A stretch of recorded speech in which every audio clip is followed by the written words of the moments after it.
Viva Voz, com Vera Magalhães.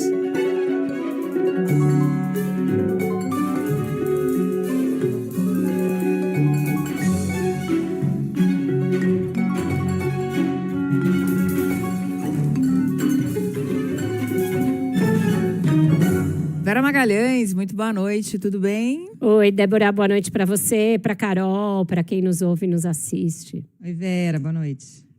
Semana começando e Samantha Klein tem informações ao vivo em Brasília sobre o inquérito das fake news. Oi, Samantha, boa noite novamente.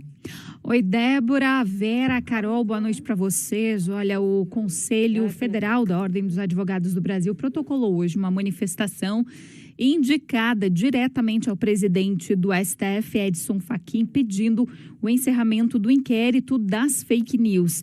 Ele pediu que não sejam instaurados novos procedimentos no âmbito desse inquérito, esse pedido aí que é da OAB. O que a entidade justifica? Que vê com extrema preocupação institucional a permanência e conformação jurídica de investigações de longa duração, em especial do inquérito das fake news. Lembrando que esse procedimento foi aberto lá em março de 2019, justamente para apurar ataques contra ministros do Supremo, disseminação de informações falsas. E segundo a OAB, esse inquérito nasceu num contexto excepcional, em que justamente por isso a condução e permanência no tempo reclamam justamente uma cautela maior. E as críticas cresceram nos últimos dias, justamente pelo procedimento envolvendo a Receita Federal e essa investigação que o ministro Alexandre de Moraes, relator desse inquérito, determinou aí com relação à suspeita de divulgação, quebra do sigilo de dados dos ministros e seus familiares. Esse inquérito, inclusive, voltou, né, a esse noticiário por conta disso, e a OAB enfatiza no ofício que a defesa da democracia não se esgota na repressão a ataques institucionais, se completa com a observância estrita do devido processo legal, ampla defesa, liberdade de expressão e contraditório. E é claro que esse tema está repercutindo nas redes sociais desde a manhã de hoje, quando esse ofício foi encaminhado ao presidente Edson Fachin. Com vocês. Obrigada, Samantha. E boa noite novamente, não, porque é a primeira vez que você está entrando aqui com a gente, né? Porque você é tão nossa que eu fiquei com a sensação de que você já tinha entrado hoje. Obrigada pelas informações. Bom programa. Obrigada, querida. E uma situação, né, Vera, em que Alexandre de Moraes é investigador, julgador e uma das vítimas. É alguma chance do ministro Edson Fachin atender essa solicitação? Ele não deverá fazê-lo atendendo a uma solicitação da OAB, Débora. É difícil que o presidente do Supremo tome uma decisão em detrimento, por assim dizer, de um ministro atendendo a uma solicitação externa. Mas haverá um momento em que o Supremo vai ter de analisar a permanência por tanto tempo desse inquérito. Antes mesmo da OAB se manifestar, o ouvinte do Viva Voz já ouviu a gente falar sobre isso aqui.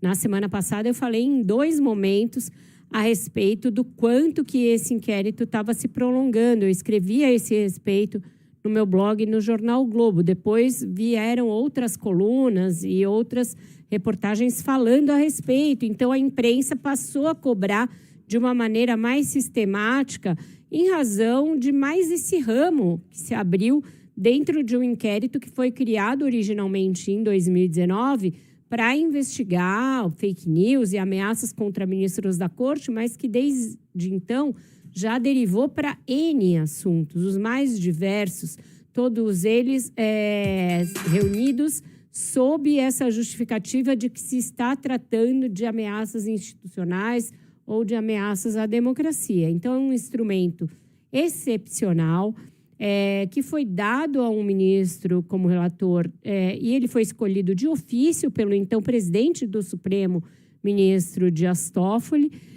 Isso levou a uma reclamação do Ministério Público na ocasião, porque a Procuradora-Geral da República, Raquel Dodge, não comprou essa ideia, questionou essa ideia o plenário do Supremo referendou a decisão do Toffoli desde que fossem observados alguns critérios. E desde então se perdeu um pouco de perspectiva quais critérios eram esses, e esse inquérito passou a ser uma espécie de um inquérito elixir para todos os males. Não existe elixir para todos os males no direito. Você tem que ter procedimentos específicos para cada caso, observadas as devidas proporções ali, as devidas atribuições de cada cada uma das partes. Então, o Ministério Público tem que participar mais, e não pode ser um inquérito só para todo e qualquer assunto. Então, é muito procedente essa cobrança da OAB, mas eu não imagino que ela vá gerar uma resposta de imediato por parte da presidência do Supremo, porque a gente sabe como se dão os relacionamentos internos lá, e esse tipo de coisa leva tempo e tem de ser feita com alguma costura interna, não vai ser assim que o ministro Fachin vai decidir. Agora, Vera e Débora, a movimentação mais recente aí nesse inquérito foi aquele da investigação de vazamento de dados, né, de ministros do Supremo e pessoas ligadas, com operação contra servidores da Receita Federal, e que foi muito criticada, né, por membros do Judiciário, causou um certo mal-estar dentro do próprio Supremo Tribunal Federal. Foi essa a gota d'água, foi isso que azedou o clima e que pode ter motivado esse pedido da OAB também? Pois é, isso chamou a atenção para o fato, nossa, esse inquérito ainda está aí aberto e frutificando. Eu acho que as pessoas lembraram dele, viram que ele está fazendo aniversário, né? 6 anos quase, 7 anos quase. 7. Já fez 6 anos, vai fazer 7 anos em março. E que isso não tem propósito, não tem precedente, é uma coisa muito complicada. E aí tem as questões específicas desse caso, né? É um caso que está em sigilo, se fala em vazamentos de dados de ministros e familiares, mas se mantém em sigilo, foram afastados servidores de uma maneira ali bastante rápida e com medidas bem incisivas, sem que se saiba exatamente o que cada um deles fez. Tem essa história de que aqueles que foram afastados em investigações similares anteriores foram reintegrados porque não se comprovou que tivessem cometido algum ilícito. Tem essa desconfiança lícita de que isso tenha vindo como uma resposta e uma tentativa de blindagem diante das alegações de que tanto o ministro Alexandre de Moraes quanto o ministro Dias Toffoli tiveram ali relações com pessoas ligadas ao caso Master, de alguma maneira. Então, tem tudo isso. A gente passou o fim de semana com uma boataria tremenda de que haveria prisão de jornalistas. Então, as coisas estão muito exacerbadas. Não é aceitável que a gente fique aí com um inquérito que serve para tudo e que pode... E até um líder sindical foi chamado a depor, sem que a gente saiba direito o que ele fez que justifique essa convocação. Então, vai chegar a hora que o Supremo vai ter que discutir por que esse inquérito ainda está aberto e o quanto isso é realmente excepcional. Bom, a gente vai seguir falando agora sobre o caso do Banco Master. A CPMI do INSS continua tentando ouvir o depoimento do Daniel Vorcaro, né? E o novo relator, o ministro André Mendonça, também se reuniu hoje com a Polícia Federal para tratar desse caso. A Larissa Lopes atualiza para a gente. Oi, Larissa, boa noite de novo. Oi, Carol, boa noite para você, para todos. Pois é, o ministro André Mendonça, do STF, se reúne hoje com delegados da Polícia Federal para fazer um balanço até aqui das investigações do caso Master, das provas colhidas e também está previsto um debate a respeito dos próximos passos desse inquérito que apura o Banco Master, né, esse banco de Daniel Vorcaro que foi liquidado. O segundo encontro de Mendonça com delegados da Polícia Federal desde que o ministro assumiu a relatoria desse caso no Supremo, no lugar de Dias Toffoli. Esse encontro foi solicitado pelo ministro. O segundo encontro, inclusive, a informação é que foram chamados delegados da Diretoria de Investigação e Combate ao Crime Organizado e à Corrupção, que é a parte responsável pela apuração dentro da Polícia Federal. A gente lembra que na semana passada Mendonça determinou o sigilo e que os delegados não repassem as informações à cúpula da PF, o que gerou um mal-estar ali na Polícia Federal, já que nem o próprio delegado-geral, Andrei Rodrigues, pode, então, ter acesso, apesar dele chefiar a instituição. E, enquanto isso, Carol, no Congresso, a PF já recolheu material sigiloso na Advocacia do Senado para devolver à CPMI do INSS, porque, a princípio, então, a comissão teve acesso, mas depois, então, foi retirado por Dias Toffoli. Agora, então, teve uma nova decisão, né, de André Mendonça para que esse material retorne ao colegiado, e na própria sexta-feira os agentes da PF foram até a Advocacia do Senado para recolher esse material. A informação é que são dezenas de terabytes, então material bem pesado, e hoje em coletiva o presidente da CPMI do INSS, Carlos Viana, afirmou que, apesar disso, não teve ainda acesso a essa documentação. A Polícia Federal já recebeu, a advocacia entregou na semana passada, fez toda a devolução dos arquivos, agora nós aguardamos. Eu espero que muito breve essa documentação já esteja em nosso poder para que a gente possa analisar o mais rapidamente possível. Bom, essa documentação, Carol, só para explicar, ao contrário das outras ali, que vão para o sistema e que ficam ali na página da própria CPMI para que possa ser acessada, né, por qualquer pessoa, jornalistas e assessores também, essa documentação sigilosa fica na sala cofre e não pode ter uma cópia. Então, a análise deverá ser feita nessa sala. Então, é algo que se pega, então, ali com a Advocacia do Senado para levar para essa sala cofre, o que até justifica, então, não enviar, talvez ali por um pendrive ou um Google Drive por aí. Mas, então, essa documentação já foi recolhida e, logo, nos próximos dias, os parlamentares devem ter acesso. Carol. Obrigada, Larissa. A gente deve ter bastante novidade nos próximos dias, né, com a chegada dessa documentação, de todas as informações ao Congresso. E são muitas frentes. A gente não tem a CPI do Master, mas tem a CPI do INSS, tentando ouvir o Vorcaro, o presidente da comissão, o senador Carlos Viana, disse que vai tentar recorrer, inclusive, ao Supremo para mudar aquela decisão que desobrigou o Daniel Vorcaro a comparecer, né? Ele tinha sido só convidado. A CAI está tentando ouvir o depoimento do Vorcaro também, até a CPI do crime organizado. Então, são muitas frentes tentando investigar esse caso indiretamente, né, Vera? E vão conseguir, né? Porque já obtiveram acesso à documentação ou autorização para fazê-lo. Então, tem a comissão especial criada na Comissão de Assuntos Econômicos e tem a CPMI do Master, que vai receber o acesso a essas quebras de sigilo, e isso está atemorizando, de alguma maneira, a classe política, porque é muita gente, quando um assunto chega numa CPMI, possibilidade de você rastrear os vazamentos para a imprensa se torna bem menor, porque são muitas as pessoas que passam a ter acesso a esse material, e isso está deixando muito político de cabelo em pé, porque são sabidas as relações ali bastante próximas do Daniel Vorcaro com um largo espectro de políticos, da esquerda à direita, passando ali largamente pelo centrão. Então, esse material é considerado bastante explosivo, com possibilidade de atingir, inclusive, figuras ali proeminentes do Senado e da Câmara, além de ter a possibilidade de corroborar ali a proximidade do Vorcaro também com integrantes do próprio Supremo, né? Isso na CPMI do INSS, né? CPMI do INSS. Porque a CPI do Banco Master, há uma resistência para que ela seja instalada, até por isso, né? Os parlamentares estão buscando outros caminhos e isso deve entrar em algum tipo de negociação, né, Vera?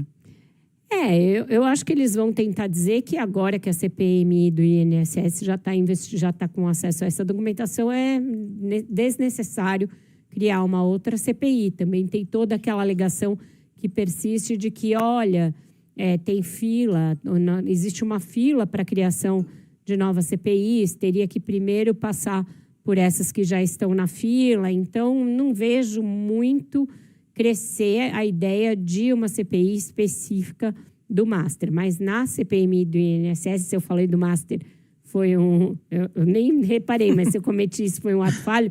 É na CPMI, lógico, do INSS, é que esse possível vazamento pode acontecer e a gente pode começar a ver muita novidade, ter acesso a muita coisa quando esse material começar a circular por lá. Agora você veja que tudo são vasos comunicantes, né? Porque já tem uma apuração aqui da Folha de São Paulo de que a cúpula do Congresso sinalizou que pode marcar agora no início de março, finalmente, a sessão para análise do veto, aquele projeto PL da dosimetria, desde que não haja pressão para a instalação de uma CPI sobre o Banco Master. Então, tudo é efeito borboleta, né? Vasos comunicantes. Só segura esse negócio de Banco Master e, em troca, a gente entrega aqui a derrubada do veto do PL da dosimetria. Sendo que isso daí vai cair mesmo, eu acho, esse veto, né? Aquela coisa daquela negociação com a mão do gato, né? Você faz uma coisa que já está prevista para acontecer e tenta negociar uma outra. Na verdade, ninguém tem muito interesse nessa CPI. E do centrão para a direita, todo mundo tem interesse em derrubar esse veto. Então, eu acho que é uma coisa que vai acontecer sem tanto essa condicionante. Eu vi essas reportagens fazendo o link entre as duas coisas. Eu acho que deve estar tendo conversas nesse sentido, mas eu acho que a derrubada do veto vai acontecer independentemente dessa outra negociação que tende a caminhar para não haver uma CPI. Eu sempre falei isso, mesmo quando estava todo mundo ali batendo no peito e falando a gente quer CPI, a gente quer CPI. Sempre falei aqui para os nossos ouvintes que, na verdade, nos bastidores o negócio não era bem assim. O que eles não contavam é que a outra CPMI já instaurada fosse pelas beiradas conseguindo chegar perto dessa investigação. E isso é uma coisa um ponto fora da curva que pode causar embaraço, sim, para uma série de autoridades. A gente faz agora um intervalo e você fica com notícias da sua região. Viva a Voz de volta! Ana Carolina Tomé traz para nós informações sobre racha no PL. Oi, Ana, boa noite novamente. Boa noite novamente para você, Débora. O filho do ex-presidente Jair Bolsonaro, Carlos Bolsonaro, disse que as coisas no PL estão meio desencontradas e que todas as peças parecem se encaixar para deixar o pai cada vez mais isolado. Bolsonaro está preso cumprindo pena por tentativa de golpe. A reação do ex-vereador em uma publicação nas redes sociais ocorre após a declaração do presidente do PL, Valdemar Costa Neto, de que Bolsonaro não define sozinho os candidatos para as eleições deste ano e que as listas de apoio do ex-presidente são, na verdade, palpites.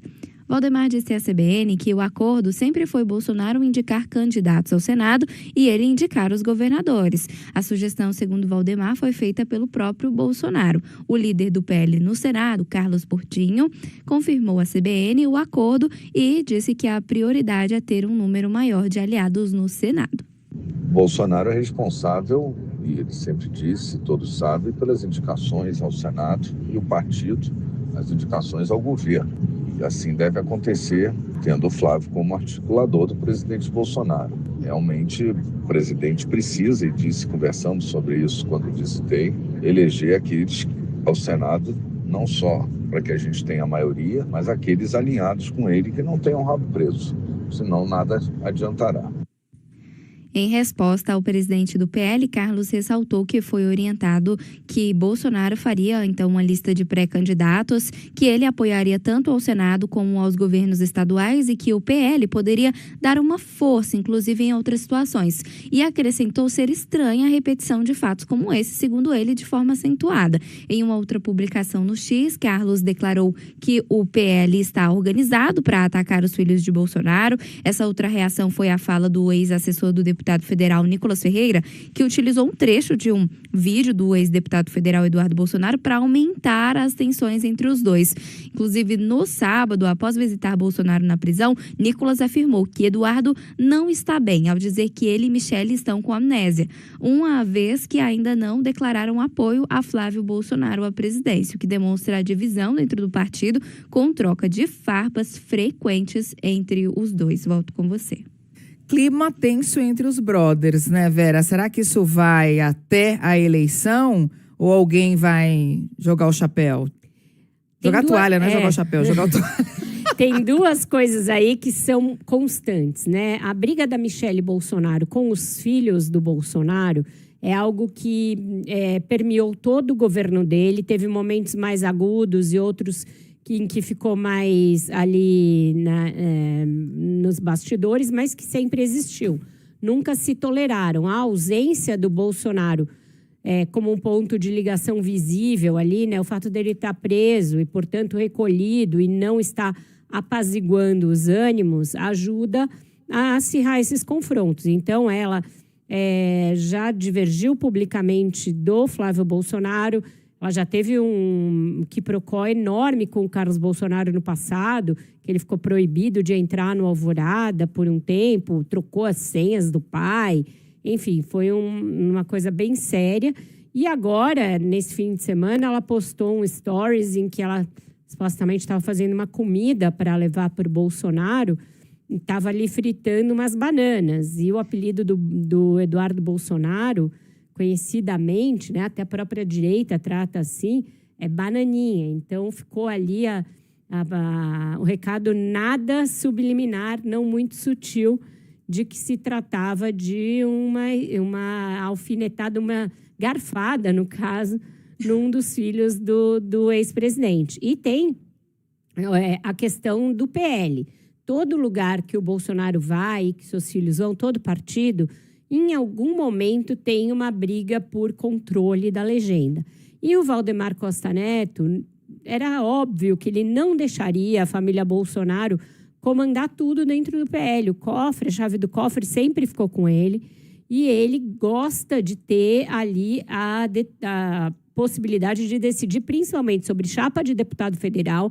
É a coisa que ele mais cuida, porque é dali que vem justamente a perpetuação desse estado em que o partido é o mais lucrativo de todos, justamente porque tem a maior bancada, então ele também tem o maior fundo partidário e o maior tempo de TV, mas ele também quer ter a possibilidade de decidir as candidaturas ao governo. E aí é que está dando um grande problema, porque o Flávio Bolsonaro passou a querer priorizar candidaturas próprias do PL. E tem alguns estados em que o Valdemar Costa Neto já estava avançado em negociações para alianças com outros partidos. Então, começou a dar um curto-circuito bastante sério nessa relação da família Bolsonaro com o partido. E isso é uma possibilidade aí de crise grave, né? Porque tem todas as definições de candidaturas ao Senado, os próprios Bolsonaro devem ser candidatos a uma série de cargos, então é um ponto de atenção aí.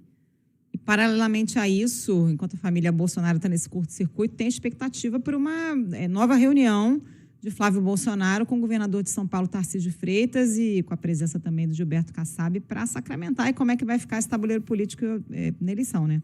Eles querem mais uma vez, né, ter do Tarcísio um gesto de apoio ao Flávio Bolsonaro, de lealdade à família Bolsonaro, o enésimo gesto, mas também um gesto de pacificação, porque as coisas ficaram meio atritadas.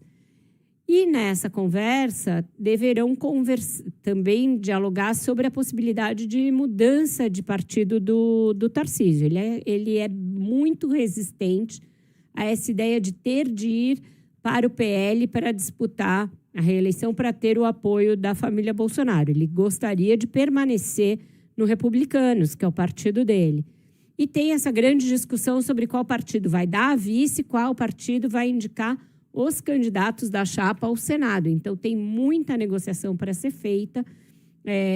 E uma ideia aí que surgiu na semana passada, que eu até retratei na minha coluna, começou a ser a do Flávio Bolsonaro recuar um pouco dessa exigência de que os candidatos ao governo sejam do PL, mas desde que os partidos da aliança estejam na sua aliança nacional. Então, é uma negociação extensa, essa que vai ter de ser feita, e eles estão aguardando a volta do Flávio Bolsonaro, que está numa viagem ao exterior, para marcar mais essa conversa com o Tarcísio, principalmente a foto, né? Ali a foto dos dois, apertando a mão, principalmente querem fazer esse gestual.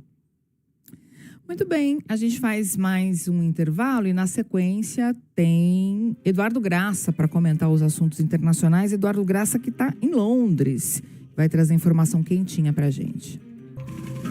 Viva Voz de volta, 6h44 e está com a gente na linha, diretamente de Londres, o repórter especial, colunista do Globo e nosso comentarista, Eduardo Graça. Boa noite, Edu. Boa noite, Vera. Oi, Débora. Oi, Carol. Boa noite, ouvintes. Oi, Edu. Boa noite. Edu, a ponte, né, a conexão Estados Unidos-Inglaterra aí nos leva ao caso Epstein.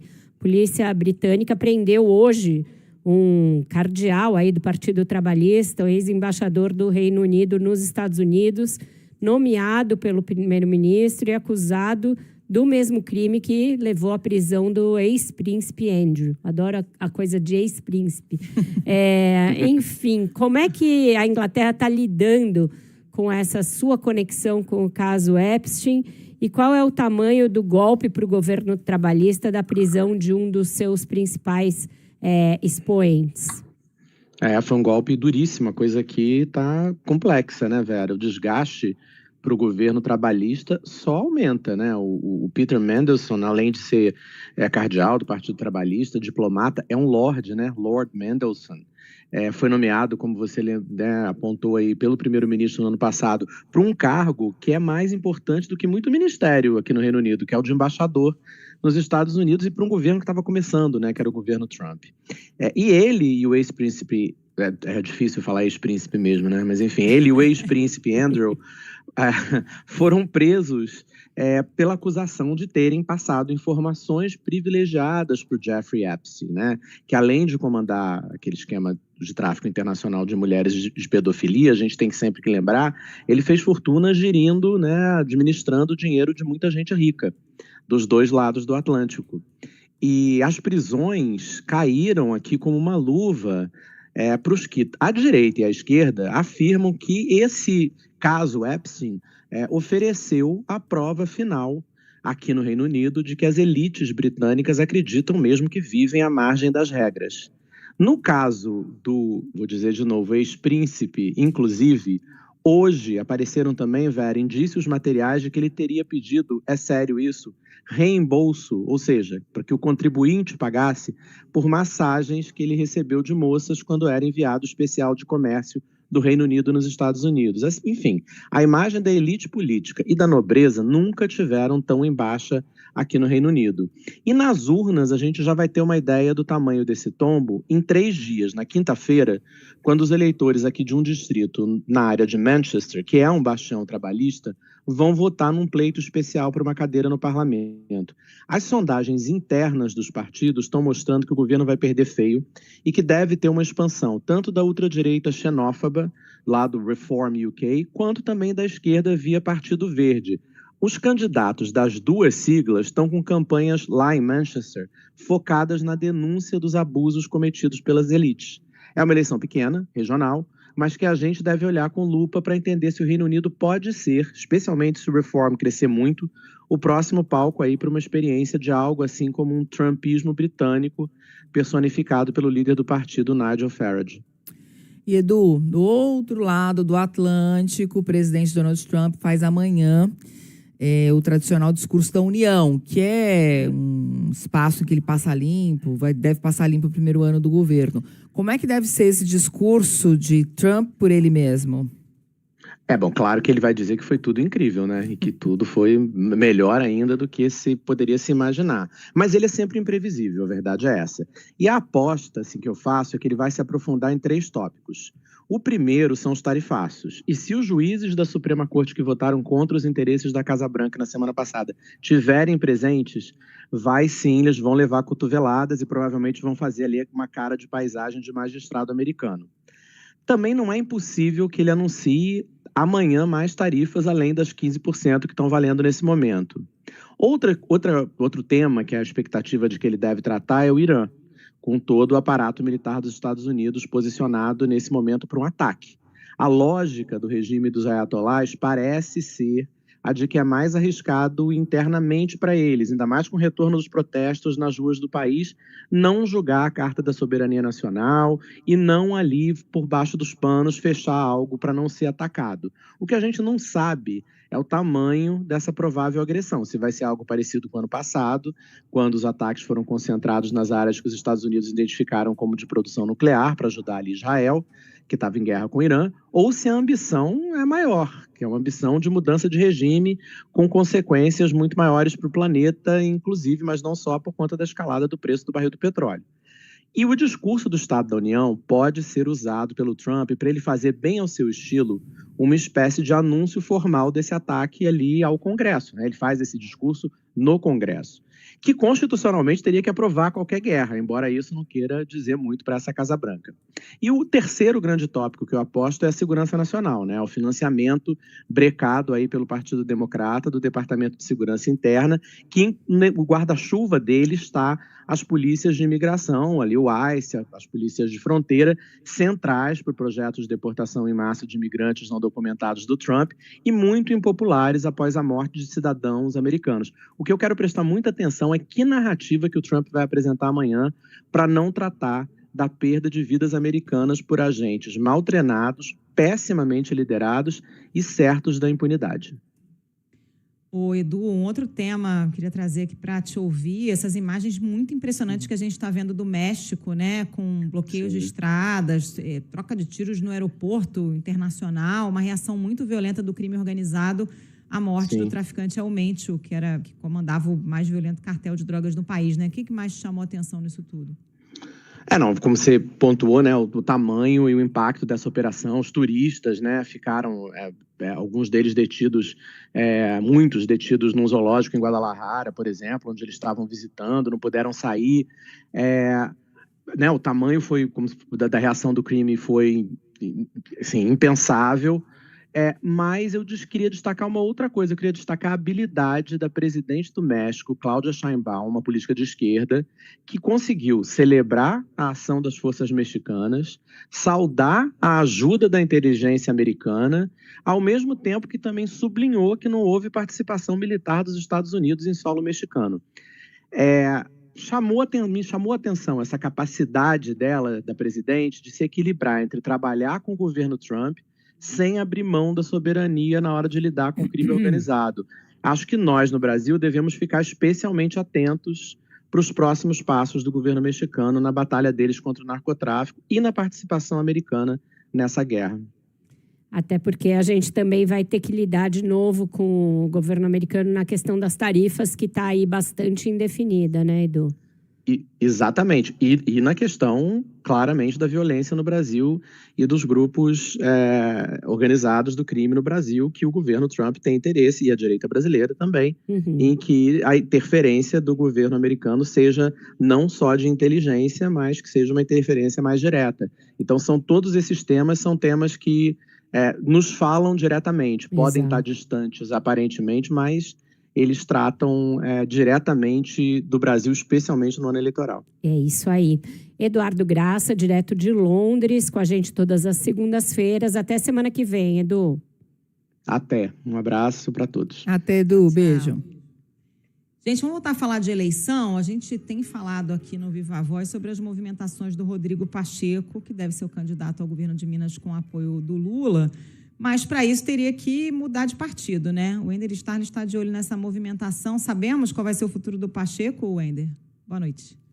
Boa noite, Carol. Boa noite, Débora, Vera. O futuro político do senador Rodrigo Pacheco nas eleições de 2026 vai ser decidido após a União Brasil e o MDB definirem quais candidatos cada sigla vai apoiar na disputa presidencial. Os dois partidos estão em negociação com o parlamentar, que deve se desfiliar do PSD, para conseguir concorrer ao governo de Minas Gerais.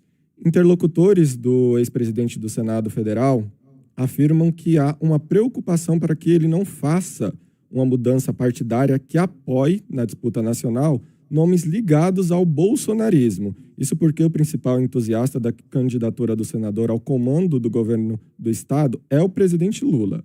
O petista ainda busca destravar um palanque em Minas Gerais para fortalecer a campanha de reeleição.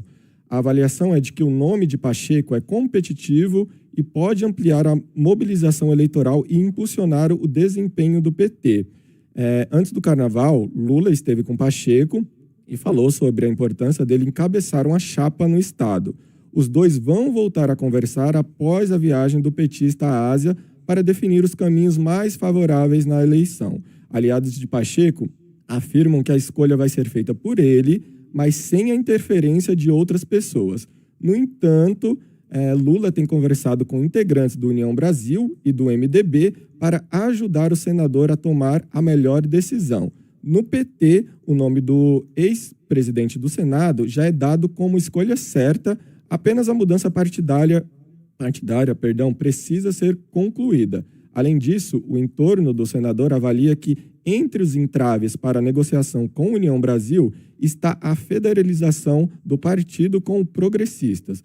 Já com o MDB, o ex-presidente da Câmara Municipal de Belo Horizonte, Gabriel Azevedo, ainda é mantido como pré-candidato ao governo. A mudança de partido por parte de Pacheco ocorre após forte descontentamento com o PSD, que anunciou a filiação do atual vice-governador de Minas Gerais, Matheus Simões, e ele é um dos pré-candidatos ao governo do estado, apoiado por Romeu Zema. Carol. Obrigada, Wender. O MDB está uma noiva disputada aí, né? O PT tentando atrair, os governadores do PSD também tentando agradar o partido. Vamos ver como é que fica essa costura em Minas, que é um estado super chave, né? Super chave, importante, inclusive um estado pêndulo. Não é sempre claro se vai votar à esquerda ou à direita. Já fez os dois movimentos nos anos recentes e tem sido o estado que reflete a divisão do país. Então, na última eleição, o Lula ganhou em Belo Horizonte, mas o Bolsonaro, aliás, ao contrário, né? O Lula perdeu em Belo Horizonte e ganhou no estado. E ganhar em Minas pode significar ganhar a eleição. O PT, há muitos anos, está enfraquecido em Minas, desde que o governo do Fernando Pimentel apresentou uma série de problemas, depois o próprio Pimentel não conseguiu se eleger nem deputado federal, e o PT tem tido muitas dificuldades com candidatos próprios ou quando está em alianças. Rodrigo Pacheco vinha dando demonstrações de que não gostaria de ser candidato, gostaria de abandonar, inclusive, a vida política ali. Ele tentou, né, não escondeu de ninguém que estava em campanha para ir para o Supremo Tribunal Federal. Isso não vingou na última vaga aberta. E ele ficou um tanto desgostoso com esse desfecho e ameaçava abandonar a vida político-partidária, mas está sendo instado pelo presidente Lula a ser candidato. Se pela União Brasil ou pelo MDB, vai depender dessas costuras que o Wender trouxe aí para a gente. Mas o quadro em Minas, hoje em dia, está com um campo muito interditado para essa candidatura. A gente tem a candidatura do vice-governador Matheus Simões, pelo PSD, com o possível apoio do bolsonarismo, mas também tem a possibilidade do PL alçar um voo próprio e lançar o deputado Nicolas Ferreira por lá. Então, uma eleição que está bastante indefinida e que pode ter aí realmente um caráter decisivo para a eleição nacional. O Pacheco não está falando disso abertamente ainda, né? Bastidor que ele tenha dado esse ok, mas o que será que fez ele mudar de ideia, Vera? Ele ainda não mudou, né? As pessoas com quem eu converso dizem que ele ainda não bateu o martelo, que ele ainda segue reticente. A relação dele, por exemplo, com o ministro Alexandre Silveira já foi melhor, hoje em dia não está tão bem.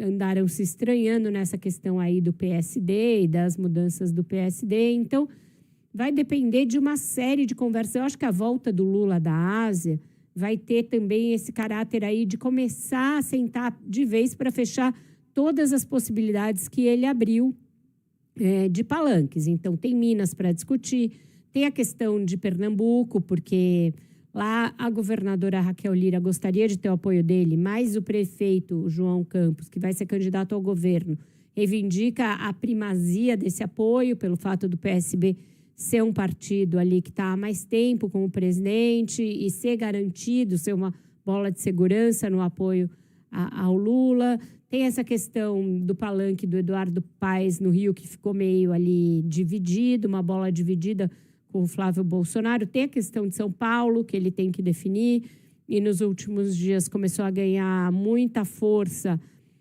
a informação de que deverá ser a ministra Simone Tebet a candidata ao governo, que ela teria ganhado aí algumas jardas na frente do ministro Fernando Haddad. Então, é muita coisa para ele montar quando ele voltar da Coreia, Débora.